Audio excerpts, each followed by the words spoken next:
49-cu sualda uşaqlar, demək fx bərabərdir a kubu, daha doğrusu x kubu.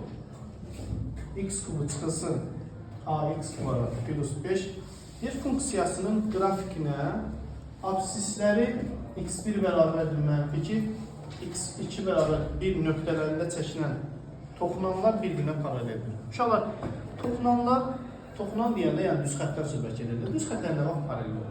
Törəmələri bərabərləşdirir. K-ları bərabər olur. K-ları. Demək, paralellik əlaməti bucaq əmsallar, düz xəttlərdən söhbət edir. Bucaq əmsalların bir-birinə bərabərliyidir uşaqlar.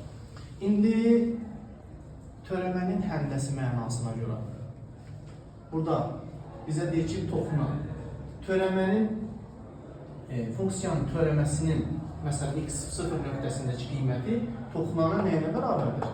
Bucaq əmsalına bərabərdir. Aydındır. Fərz edirəm ki, x1 k1 bərabərdir. K1. Funksiyanın törəməsinin x1 nöqtəsindəki qiymətinə.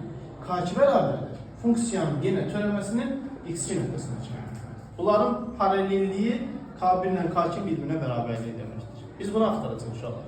Yəni, birinci işimiz funksiyanın törəməsini tapmaqdır. F'(x) bərabərdir. X kubunun törəməsi 3x kvadrat. Ax kvadratın törəməsi 2ax. 5'in törəməsi də 0. Onda mən tapacağım fx1'i, f'(x1'i. x1 -2'dir. Yəni f'(-2'ni tapacağım. Bu verəcək -2'nin kvadratı 4, 4 üçün 12.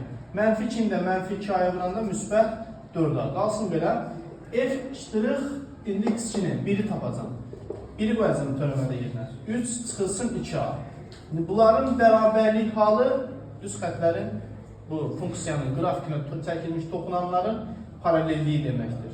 12 plus 4a bərabərdir 3 minus 2a. 2a'nı sola 12'ni sağa keçsəm 4a'nın üstünə 2a gəlir. 6a bərabərdir 3 çıxılsın 12, yəni -9. Bunda a olacaq -1,5. Demək a -1,5 olarsa bu toxunanlar bir-birinə paralel olacaq.